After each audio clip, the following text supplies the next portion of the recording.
토트넘에게 이번 시즌 남아있는 유일한 대회는 유로파리그라고 할 수가 있는데, 유로파리그 우승이 중요한 이유는 기본적으로 트로피를 들어올린다라는 것도 있지만 다음 시즌 챔피언스리그 티켓을 얻을 수가 있다라는 게 또 포함이 되는 거죠. 일단 리그 성적으로는 토트넘이 유럽 대항전 자체에 나가기가 힘든 순위에 있습니다. 현재 컨퍼런스 리그도 나가기가 힘들고 컨퍼런스 리그에 나가는 팀들과의 승점 차이도 10점 이상이 나 있는 상태예요. 그래서 리그 성적으로는 이젠 유럽 대항전에 나갈 수가 없어진 상태라고 볼 수가 있겠고, 그리고 토트넘처럼 유럽에서도 돈을 많이 쓰는 축에 속하는 클럽들은 기본적으로 컨퍼런스 리그나 유로파 리그가 아니라 챔피언스 리그 진출을 해야 계속해서 돈을 많이 쓸 수 있는 구조가 만들어지죠. 이제는 FFP를 생각을 하면서 구단을 운영을 해야 되잖아요. 거기서 가장 중요한 게 또 챔피언스 리그라고 할 수가 있는 건데, 그러다 보니까 이번에 토트넘이 지난 시즌에 발생했던 수익에 대한 재정 문서를 공개를 했는데, 거기서도 토트넘이 설명을 하기를 챔피언스 리그에 참가하는 시즌과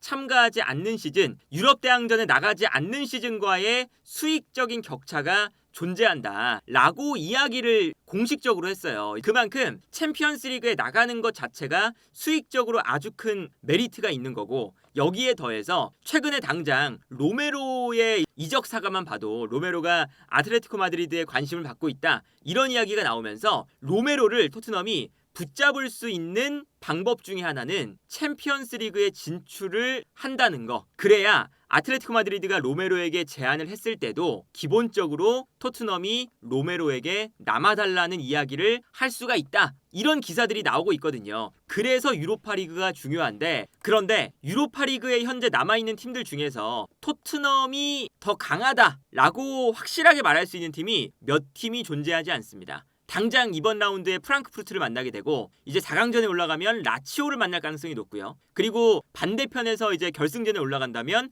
맨유나 아틀레틱 빌바오, 이런 팀들을 만날 가능성이 높아 보이잖아요. 그런데 라치오, 프랑크푸르트, 빌바오, 맨유, 이런 팀들이 과연 토트넘보다 약한 팀들이냐? 이번 시즌의 퍼포먼스를 본다면 어떤 팀도 토트넘보다 약하다고 말할 수가 없는 상황이죠. 그래서 여기서 이제 중요한 건 포스테콜루 감독이 이제 남아있는 이 토너먼트에서 어떤 전략적인 모습을 보여줄 것이냐, 이게 굉장히 중요하거든요. 왜 그러냐면 기본적으로 이 포스테콜루 감독의 아주 공격적인 축구는 토너먼트에서 위험할 수 있는 전략이기 때문이죠. 이번 시즌 내내 포스테콜루 감독이 비판을 받고 있는 상황이긴 하지만 토트넘이 이제는 베스트 11이 다 돌아왔어요. 로메로와 반더벤도 돌아왔고 쿨루세프스키도 부상에서 돌아왔고요. 그리고 메디슨도 부상에서 돌아왔기 때문에 전체적으로 모든 선수가 베스트 11이 된 상태거든요. 그럼에도 토트넘이 지난 풀럼전을 봤을 때도 너무 공격적으로 경기를 운영하다가 뒷공간이 나오거나 압박에 실패해서 순간적으로 상대가 한두 번의 패스만에 토트넘의 페널티 박스에 도달해서 실점을 한다거나, 이런 장면들이 너무나 많이 나온다는 게 지금 토트넘의 문제라고 할 수가 있겠죠. 기본적으로 포스테콜루 감독의 축구는 좌우에 있는 쿨루세프스키, 손흥민, 당연하게도 이제 측면 지역으로 올라가고, 포로와 스펜스, 풀백들도 가운데로 들어가서 굉장히 많은 선수가 공격 라인에 올라가잖아요. 그리고 베리발과 벤탄쿠르, 미드필더 라인에서도 한 명 정도의 선수는 과감하게 올라가서 이런 식의 공격 형태를 만들거든요. 앞쪽에 기본적으로 5명의 선수와 2명의 이제 미드필더까지 더해서 7명의 선수가 최소한 공격에 가담을 하게 되는 매우 공격적인 숫자를 늘리는 축구잖아요. 그러다 보니까 이제 반더벤과 로메로 혹은 벤탄쿠르, 뒤에 있는 선수들이 커버해야 되는 범위가 넓어지게 되고, 이 커버 범위를 주지 않기 위해서 심지어 앞쪽으로 매우 높게 올라가서 상대를 눌러버리는 이런 축구를 시도를 합니다. 앞쪽에서 볼을 빼앗으면 뒷공간을 커버해야 될 이유가 사라지기 때문에 이렇게 앞쪽에서 상대를 과감하게 공격을 하는, 앞쪽에서 상대를 굉장히 모험적으로 수비하게 만드는 이런 형태가 되는 거거든요. 근데 토너먼트에서는 이게 위험한 게 무엇 때문이냐면 라인을 올리고 그리고 공격 숫자를 많이 두고 그리고 압박도 앞에서 많이 하는 축구는 변수가 나올 가능성이 꽤 높다고 할 수가 있겠죠. 뒷공간이 한번 열렸을 때 실점을 한다거나 순간적으로 앞에서 압박을 하다가 한 명이라도 놓치면 토트넘이 위기에 빠지는 이런 장면들이 많이 나오잖아요. 그리고 그 과정에서 수비가 너무 넓은 공간을 커버하다 보니까 수비수들이 햄스트링 부상을 당한다거나 경기 중에 갑자기 경기에서 빠지게 되는 이런 변수도 발생할 수 있어서 토너먼트에선 사실 한 경기 한 경기의 성적이 토너먼트에서 탈락하느냐 탈락하지 않느냐 이것을 결정하기 때문에 보통 이제 토너먼트 단계에 올라가면 많은 팀들이 기본적으로는 밸런스를 유지하면서 역습을 하는 것을 선호할 때가 많고요. 안정적인 경기 운영을 하려고 노력을 하죠.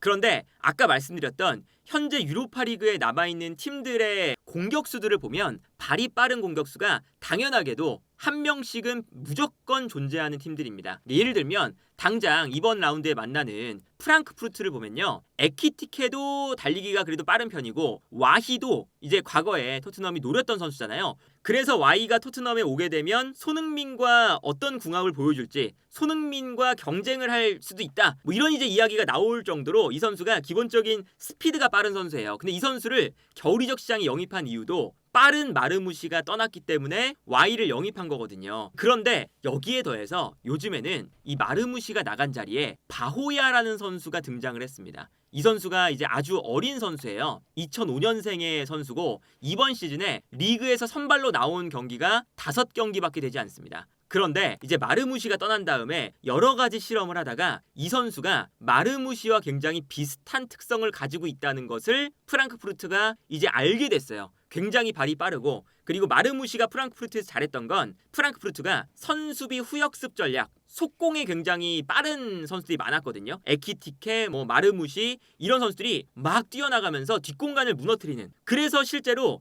김민재 선수가 아킬레스건 부상이 생겼던 게 바로 프랑크푸르트전입니다. 그 경기에서 워낙에 프랑크푸르트가 경기 내내 계속 속공을 하다 보니까 계속 우파메카노와 김민재도 올라왔다가 뒤로 돌아뛰어야 되는 상황들이 많이 나왔고 그 과정에서 실점도 많이 했고요. 김민재 선수도 아킬레스건염이 그때 생겼어요. 그만큼 빠른 선수를 위주로 뒷공간을 침투시키는 전략을 쓰거든요. 근데 이 바호야가 마르무시의 역할을 이어받아서 몇 경기 뛰었는데 어떤 기록을 세웠냐면 분데스리가 최고 속도를 갱신했습니다. 이게 보면 시즌별로 최고 속도가 나열되어 있는데 바호야가 지난 라운드에 37.16 엄청난 순간 스피드를 보여주면서 분데스리가 최고 속도를 갱신을 해버렸어요. 그러니까 이게 단순히 바오야가 빠르다는 것뿐만 아니라 기본적으로 프랑크푸르트가 내려앉았다가 상대가 공격하는 것을 끊어서 빠르게 나가는 이런 전략을 쓰다 보니까 공격수들이 마음껏 스프린트를 할 수 있는 상황을 만들어준다는 거죠. 그래서 물론 반더벤이라는 토트넘은 아주 빠른 수비수가 최후방에 있지만 이렇게 뒷공간이 넓게 열렸을 때는 빠른 발을 가진 공격수와 빠른 발을 가진 수비수가 싸웠을 때 공격수가 대부분 유리합니다. 왜 그러냐면 넓은 공간을 향해서 수비수는 달려나가다가 뒷걸음질 치면서 뛰어나가야 되고 그리고 공과 공간 그리고 상대의 공격수를 모두 보면서 뛰어야 돼요. 그리고 공격수는 앞에서 달려오는데 내가 막아야 되는 것은 뒷공간이다 보니까 생각할 게 굉장히 많거든요. 근데 공격수는 그냥 달려나가면 되는 거니까 그 경기장을 달려나가면서 앞만 바라보면 되니까 수비수보다 당연히 유리한 포지션에서 플레이를 하게 되거든요. 그러다 보니까 프랑크푸르트와의 경기에서도 바호야, 와히 이런 빠른 선수들이 침투에 들어갈 때 반더벤과 로메로라는 좋은 수비수들이 있지만 이 수비수들이 90분 내내 그리고 두 경기니까 180분 내내 잘 막아낼 수 있을까? 한 번도 흔들리지 않을 수 있을까?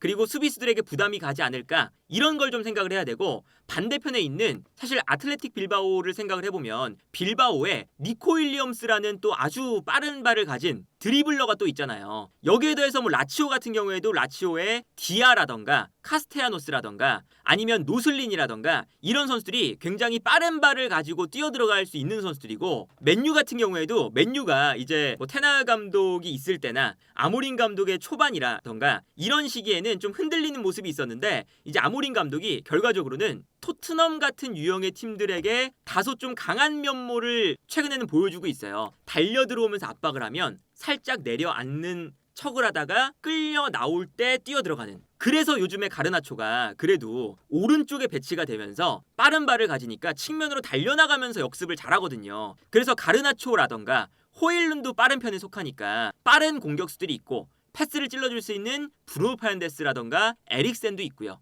그리고 도르구라던가 뭐 달로 이런 선수들도 달리기가 빠르니까 기본적으로 이제 유로파리그에 남아있는 팀들은 빠른 발을 가진 선수가 스쿼드 내에 분명히 한두 명쯤은 존재하는 팀들입니다. 그러다 보니 과연 토트넘이 이렇게 라인을 올리는 것이 토너먼트에서 옳은 방식인지, 그리고 이렇게 라인을 올렸을 때 안정적인 수비를 하면 모르겠지만 안정적인 이 짜임새가 만들어지지 않은 상태에서 라인을 올리다 보니까 당장 알크마르전에서도 반더벤과 로메로가 함께 나왔는데 위험한 장면들이 꽤 나왔어요. 예를 들어 이런 장면을 보면 여기서 포로가 과감하게 달려들면서 안쪽으로 들어오는 선수를 압박하고 있습니다. 그리고 로메로와 반더벤이 꽤나 높이 올라와서 수비 라인을 높게 형성하고 있었죠. 요 안쪽에서 압박을 해야 되는데 이때 올라왔지만 알크마르의 공격수가 볼을 잡아서 내주는 장면이에요. 편안하게. 압박에 실패를 했어요. 그러다 보니까 포로가 올라온 공간이 넓게 만들어집니다. 그리고 이 공간을 향해서 한 선수가 뛰어나가죠.